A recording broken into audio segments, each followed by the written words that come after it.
blessed Monday po sa lahat. Magandang umaga, magandang tanghali, magandang hapon, magandang gabi sa inyo pong lahat. It's me again, Angel Whisper 11, ang inyo pong spiritual tarot reader, ang inyo pong spiritual healer at ritualist. And again, nais ko pong magpasalamat muna syempre sa lahat po ng mga patuloy po na sumusubaybay ng ating YouTube channel, sa mga new subscribers. Maraming salamat po. And ngayon po is ang magiging reading po natin ngayon is actually it's from my client, no, na ang gusto din is ganito, recorded na para nga po nababalik-balikan din. Yun lang din po ang maganda. So sa mga gusto pong magpa-reading, no, at ang gusto po is parang gusto po ulit, no, ma-recall, no. So ito po yung pinaka the best, yung magkaroon po tayo ng record, i-record po natin para live i-play nyo na i-play. And ngayon po is nais ko pong sa mga makaka-resonate at hindi po nakaka-subscribe, please click the subscribe button, paki-like and share, and click notification bell para po update kayo sa ating reading. Okay? So maraming salamat po sa lahat ng mga nandito ngayon, and hoping po, no, na ito pong reading natin ngayon is maging gabay po sa inyo. Okay? So wait lang po kasi ama namin na po yung nag-online mass po kasi ako. Wait lang po. Okay, so let's resume, no? So now, syempre ibibigay ko muna kayo ng siguro hindi na rin. Hindi, kasi parang gusto ko sanang para malaman nyo rin po kung sakasakaling kayo po yung nakakaranas din po ng ganito, like my client. Ito po is a couple po to. Actually, ito po is nagpaparitual na po sa akin to. And nagpapaalaga po talaga. Ito po is isa pong Korean, and also Pinay naman yung nandito, yung client ko. Though talaga po marami po akong pasyente na nagpaparitual po ng mga ganyan, lalo na po yung long distance. Pero ito po kasi, ito long distance to, pero yung isa po na medyo may malaki din problema is magkasama po sila sa, I don't know kung anong country yun. Nakalimutan ko na kung Taiwan ba yun? Basta mga ganun. So now is, alamin po natin sa card, kasi po nagkaroon po ng parang, nitong mga nakaraan, meron po siya kasi nga, this is just a parang short story lang po, no? Meron po itong dating parang nagpapareading na siya sa iba po, no? Ito yung nauna na, bago na po ako nakilala. Ngayon po, parang may malakas din po, empath din po kasi tong client ko na to, and malakas din po ang senses niya when it comes to sa mga ganitong bagay spiritual. So nagkaroon po siya ng kutob, and now, so though hindi pa niya po ikukwento sa akin na noon, then nagpa-reading po siya, doon po lumabas. So may ginagawa pong hindi maganda sa kanya yung reader na yon, na medyo marunong din pong manggamot. I mean, hindi ko pang gagamot kasi pineste po siya to the point na nagkaroon po sila ng 8 months. 8 months po ata, no, 8 months or 7 months na talagang walang communication. Wala po talagang communication. So doon po niya ako nakilala, then nagpa-ritual, then yun, nagkaroon na po sila, nag-contact na po yung lalaki, naging okay na po ulit. Then so kinukulit siya ngayon ng old na tarot reader na yun na para magpa-reading pa rin sa kanya, pero ayaw niya na po. To the point na nagkakaroon po siya ng mga parang rashes sa muka, nagkaroon ng maraming pimples sa muka nung nag-cross yung landas sila ng tarot reader na yun. So, nung ginamot ko po siya, nawala po yun. Now is, reading na naman po namin. So, lumabas din po na connected po siya, no? Yung tarot reader na yun na nanggagamot din dito po sa client ko. So ngayon po ang nangyari, bakit po siya magpapareading ngayon? Kasi nagkaroon po silang confrontation na parang every time po na sila po yung mag-check-in itong Korean na to sa isang hotel, pag umuwi po dito sa Pilipinas yung lalaki, alam po niya, nakaabang po siya, alam po niya na nandito yung Koreano. So yun po yung hihingi siya ng hihingi, yung gano'n. Parang hindi naman sa nandili mo siguro, pero parang, siguro, pwede ko consider na parang naglalambing lang, ganyan. Kasi siya daw yung nakapredict na magkakaroon siya ng Koreano na karelasyon, or gano'n. So, Ang nangyari, nagkaroon sila ng, I mean, sinabihan niya na parang hindi sa lahat ng oras parang may ibibigay siya. So parang nagkaroon ng medyo komosyon no, na very very light. So syempre sasama ang loob nung tarot reader na yon na ano sa kanya. So ang nangyari, dapat meron po silang gathering or event nitong April. Hindi po nakauwi ang Koreano kasi parang nagkaroon po ng lack of finances, no? Parang nagkaroon po ng hirap pagdating sa pera. So doon pa lang po, meron na pong bumulong sa akin doon na binibira na po siya nung matanda na yun. Kasi nga po, pinagkaitan, parang ganun po ang dating sa tarot reader na yun. Pinagkaitan siya, yung ganun. Pinagdamutan, parang ganun ang dating.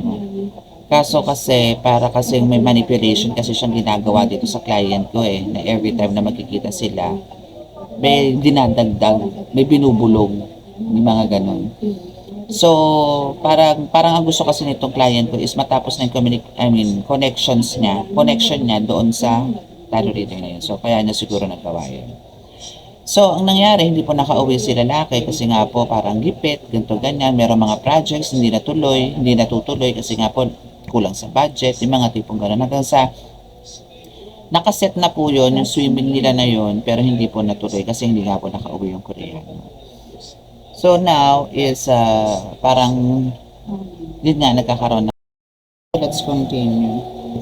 Okay, so yun na yun, kung hopefully na-record ko yung kanina kasi pagdating ng 7 minutes bigla pong nag-stop yung itong reading.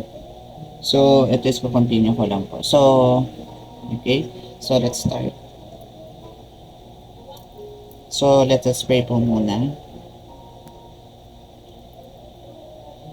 Mahal ang Diyos sa masalangit, mahal sa Kristo, mahal ang Birheng Maria, mahal Santo Niño, basbasan po ninyo napakalakas sa kapangyarihan, banal ang tubo, banal ang alba, banal ang Espiritu, mga cards na ito, para po makapagbigay ng mensahe sa aking tagapanood. Kami po inyong patuloy na bigyan ng kaligtasan, iligaw po sila makapahamakan sila sa sakuna, at uglan sila ng tandaan at tukso, at bigyan po ng lakas makangatawan ng lahat, at bigyan po ng kagaling lahat po may karamdaman. Maraming salamat po. Amen.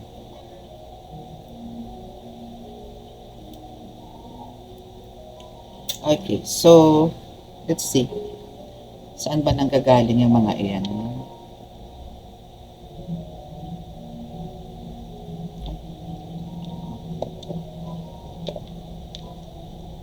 Okay, so let's see. Ano ang meron? Unang-una agad ang palipad hangin, no? Oh, talaga naman.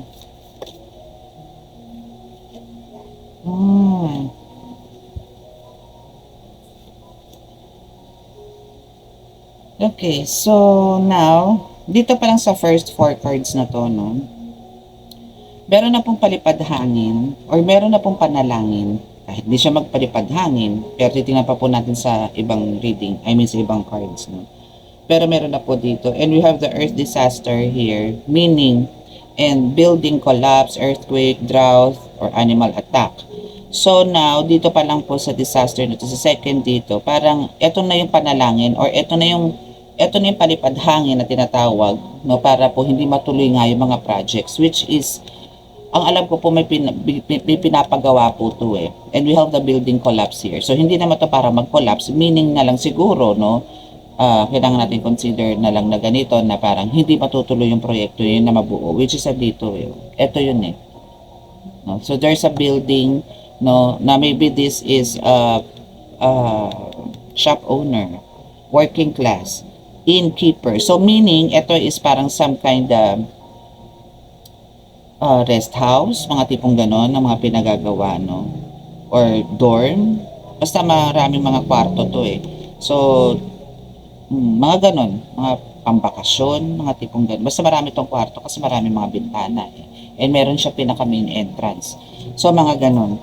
So etong client na to na binabasahan ko ngayon is parang wala siyang movement ngayon, hindi siya makakilos, no? Hindi siya makakilos. And ito is, yes, there's a weapons development, military, so meaning meron pong naghahanda, no? Para ito po, no? Kung ito po like a canyon, no? Ito pag binalahan po to at pumunta po to dun sa i-address na tao or lugar, is talagang sabong, no? So parang ganon, so may plano to talagang gawing magkaroon ng ito, earth disaster, na talagang gumanon, mag-collapse, no? Using this canyon. But since spiritual po tayo, so ito po is spiritual attack through palipad hangin. Hindi naman pwedeng tigal po to. So ipapalipad hangin to kung ano man yung mga panalangin na gusto nito para masira yung diskarte nitong ano to? Partner nitong client.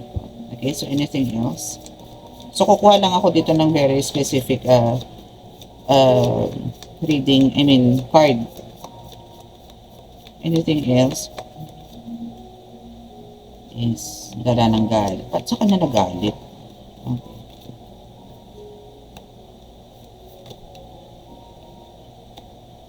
Yes, because of the pera. So mamaya, to-confirm natin to kung talagang yung matanda ba na ito yun or iba. Communication, yes. Kasi andito yung communication, ano. Pero ito po kasi ang tanong ko na rin dito kung ano yung ginagawa ng matanda no, dito kay Koreano. Ando na ako yun eh. Ko-confirm na lang po natin mamaya. Pero kasi base dito is dala ng galit, no? Dala ng galit kaya siya nagpapalipad hangin. So kung ano man ang gagawin nito, parang ano tawag doon, kampante, no? Kampante itong matandang to na ito is kumbaga shield siya, may shield siya. Lahat naman po kami, no? Lahat naman po ng mga gagamot, kahit yung mga mangkukulam na yan, is may mga pagdepensa po yan. And which is meron talaga siya. So, malamang ito man mangyari at mangyari to, at ito is, halimbawa, ipagamot po to, is may pagdepensa siya. Meron man niya, masasaktan man niya, ano man niya, makakaramdam pa rin yan. No? So, ito, pinapaalam niya lang po dito, na galit siya, kaya kahit anong gawin niya, alam niya magtatagumpay siya. Kasi nga, kumbaga, andito naman yung alam niyang may barrier siya eh. May panaklob siya eh. No? Ayan, may pang-defense siya eh. So, meron siyang baluti or meron siyang, tawag dito, battle gear, no? And yan, mga ganyan. May sword, may, what's this, ganun, panangga. No? So, ito is about, nanggagalaiti siya ng dahil nga talaga sa pera. No? Na ang pakiramdam niya talaga, we have the construction here. No? So, ibig sabihin, ito po is partly, no, is talagang parang siya yung naging paraan o parang gano'n, parang asan yung parang utang na loob ang kinukuha nito, no, na parang sinasabing maliit na halaga lang yung akin tapos ganito ganyan, ikaw ganito ganyan. Parang may mga gano'n siyang salita, no. So siya yung gumagawa ngayon. I mean, siya yung alam niya sa sarili niya na hindi kayo magiging mag-on niya kundi dahil sa akin. Kasi yun nga ang reading niya. Pero wala naman siyang ginawa doon. Kumbaga universe naman na nagpatagpo doon sa dalawang yun. Yun nga lang, kinonfirm niya lang na talaga may makikilala siya. Yung ganun.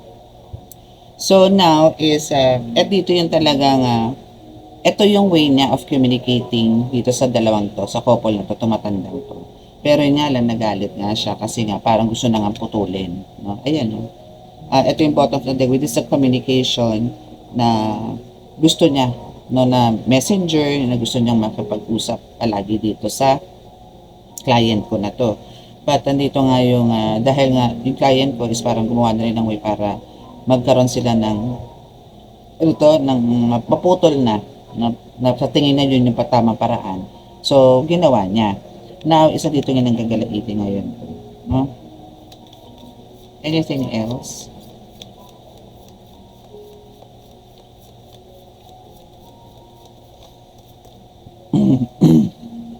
Okay, so na-trauma siya. Kaya siya nagalit. Parang napahiya talaga sa sarili itong matandang to. Na-trauma siya. Pakiramdam niya, inabuso siya. Yun yung pakiramdam niya.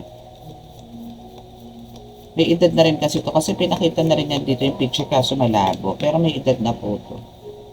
And ang trabaho po nito is yung parang naglilipat-lipat ng ibang lugar. Then, o-offeran ka ata or para mabasahan mo siya. Mabasahan ka niya. Okay.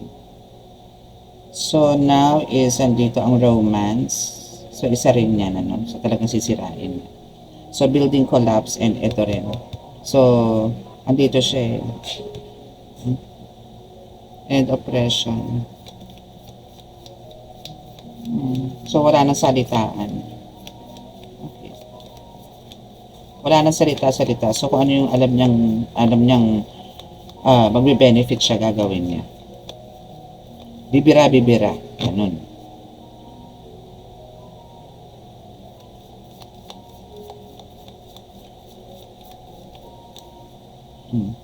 Totoo.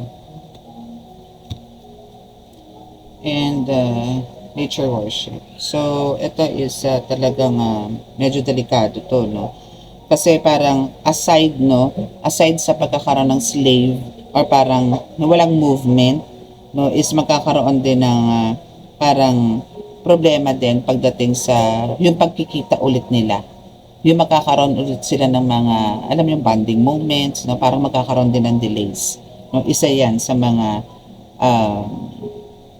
itatrabaho nito or gagawin or maybe ginagawa. Actually, yun na yun eh. Andito na eh. Kasi nga hindi nga nakauwi nito nakaraan eh. Hindi siya nakauwi. Kinancel yung flight. So, now, andito yung nagkaroon ng siya yung nagiging cause kung bakit di natutuloy or matutuloy yung pag-uwi-uwi dito nung Koreano. Okay? Yes, we have the magic. So, may na magic. Okay, so last two cards, please.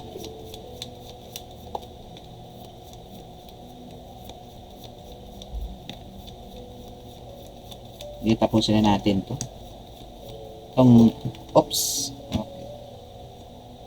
Okay, so we have the magic. The animals is here. Obsession. Kasi alam nito talaga mahal na mahal ng client ko to eh. So parang pasasayawin na naman to, Mariosep. Wisdom Keeper. Abuse of technology. Water disaster, and sinabi ko nga kanina, this is a very delikado na tao itong gumagawa nito. And kept in the dark, children. So maraming magiging maraming maapektuhan. Relasyon, kabuhayan, pagmamahalan, mga ganon. No? So, pati bata pati anak. Alam ko kasi may anak din itong Koreano and itong babae, itong client ko is meron. Okay? So, I think ang ginawa po ditong is parang, alam mo yon yung parang more on talagang panalangin na ito yung parang some kind of ritual na ginagawa. Ang panalangin is magkalabo-labo. Gano'n. Kasi andito nga yung earth disaster eh. So, para magkalabo-labo po yung buhay nitong dalawang to. Especially po ng client ko. Kasi alam nito na weakness niya itong Koreano. And yes, andito nga itong secrets which is kept in the dark na talagang siyempre hindi naman to sabihin mong itatago habang buhay. Lalo na po itong client ko na ito, itong babae, is talagang marunong po to. I mean, malakas po ang paramdam nito pag may pumapasok na po na something sa spiritual sa kanila. So, ayan. And also sa sa mga social medias, mga ganyan, parang maybe dito rin to kukuha. Kung active pa po ba ang FB nito, pipilit po to. So, marami pong paraan talaga. Pero ang pinaka-confirmation na po dito is ito pong magic na to. Which is talaga may pumapasok po na mga manggagamot or mangko dito. Pero ito po is namimeste po to. Okay? So, let's see sa ibang card.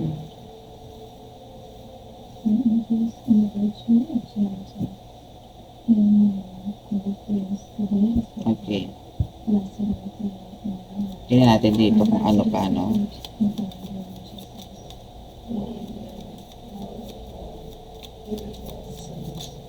Siguro dito confirmation na lang tayo. See? Talagang may pagnanakaw. Pero itong Queen of Swords is in reverse na top of the deck.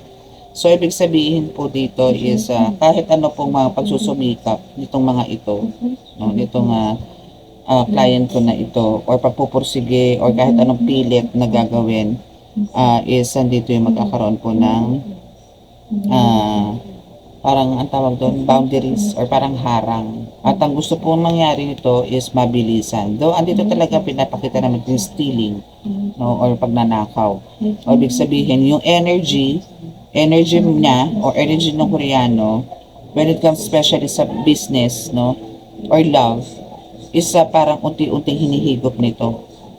And to the point na parang mahihirapan talaga sila ngayon kumuha ng sa pananalapi.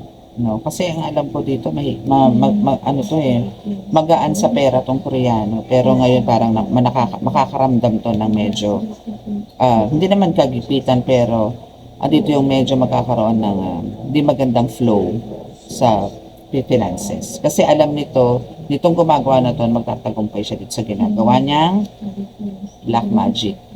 Okay? Ito yung pagnanakaw nga. And yung alam mo yun, parang mag-scratch, no? Pag kayo ni-scratch mo na yan, parang hirap na hirap kang kunin itong pera na to no? So there's a konti, no? I mean, kaka-start pa lang nito, malamang na gumawa ng mga hindi maganda.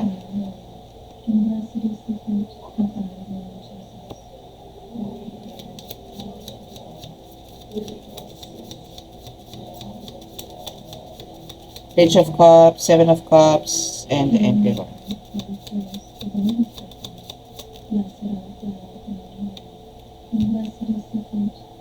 In reverse na naman siya. Bakit ba in reverse? In reverse na Two of Pentacles. So, now, dito is, alam kasi nitong ano na to, no, itong matanda na, no, talagang mahal na mahal ng Koreano itong client ko. Mahal na mahal talaga. So, ito ngayong gumagawa na to, ng milagro, is, kumbaga, andito yung talagang trabaho niya na to, na parang, bigyan ng pag-asa lagi yung mga clients niya.